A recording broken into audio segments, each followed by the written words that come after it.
You've never been to San Francisco before and you just can't wait to see what the big city has to offer? You've heard about all the cool places, things to do, or have you? I'll be sharing 5 things to do in SF as a tourist that is a must. San Francisco is an amazing city because it's a small city with a big city feel. We call it the 7x7, which represents approximately 49 square miles that make up the city and county of San Francisco. All right, so let's dive right in. So one of the things I highly recommend everyone to do is, if you're only in town for a few days or a week, is to book a city tour on the big bus. And I would recommend you do this the first day you arrive. The big bus is a double-decker bus that has no rooftop, which is great for catching photos.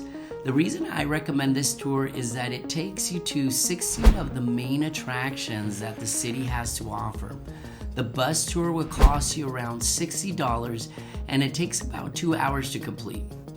This tour is a short tour, but it's good because it'll give you an idea of where you would want to go back and explore. So please take this before you even get on a tour anywhere else. So after you're done with the tour bus, the next thing I recommend you do is take a ride on the cable car.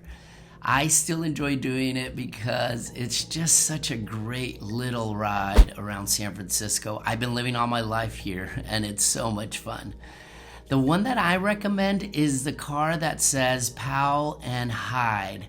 And that one is because it's the most scenic route and it'll take you right down over to Aquatic Park. So you're off the cable car and left at Aquatic Park. You've arrived to a location where there's many things I recommend you do.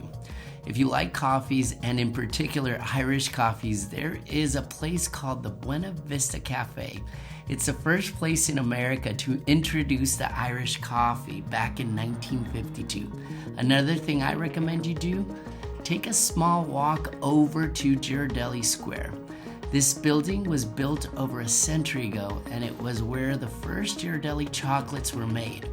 It's now been converted into a beautiful shopping center where they have many great restaurants, one of which, my personal favorite, is a Chinese food place called Tea Palette House. I highly recommend you have lunch there. After that, go into one of the Ghirardelli chocolate shops for dessert, get a hot fudge sundae, or enjoy one of their delicious chocolate bars. San Francisco also has a ton of parks. One park in particular that my family and I love to go is Golden Gate Park. I highly recommend you visit this attraction because it's one of the biggest city parks in the country. If you are like me, I enjoy taking long walks and bringing a sandwich and a blanket and enjoying an outdoor picnic. And if you want more things to do at this park, they have the D. Young Museum and the Academy of Science, which is great for kids and adults. And lastly, one of the most underrated things I recommend you do is taking a boat ride on the San Francisco Bay.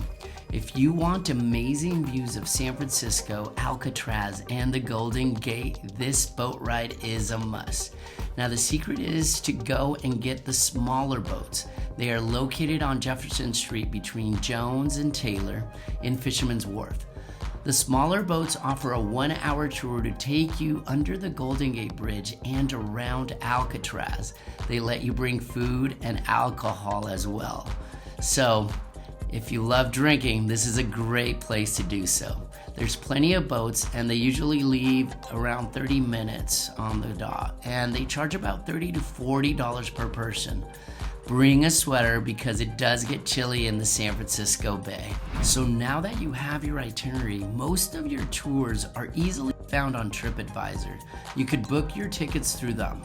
For restaurants reservations, you could always go through Yelp or OpenTable. Now, I can't leave without giving you my recommendations on a few restaurants. San Francisco has many amazing food options depending on the neighborhood. One of my local favorites is Nob Hill Cafe. They're located on Taylor Street in Nob Hill neighborhood. Their Italian food is delicious. I can truly tell you that I've never had a bad plate there. Just a heads up, You need to expect to wait about 30 to 40 minutes to be seated because they don't take reservations, but it's definitely worth the wait. Another restaurant that I highly recommend is La Taqueria. If you like Mexican street food, you are going to love this place. Located in the Mission District, they are by far the best place to get steak tacos, burritos, and quesadillas. And to finish it all off, if you're looking for something more fancy with great ambiance, Hillstone is the perfect spot. They serve American food and their drinks are amazing. I get calls all the time on people moving home, specifically around San Francisco and the Bay Area. So reach out to me if you're looking to buy in or around the Bay Area. If you'd like to know more, my number is in the description below. If you've enjoyed this video, I'm sure you'll love the next one on the screen right now. Thanks for watching.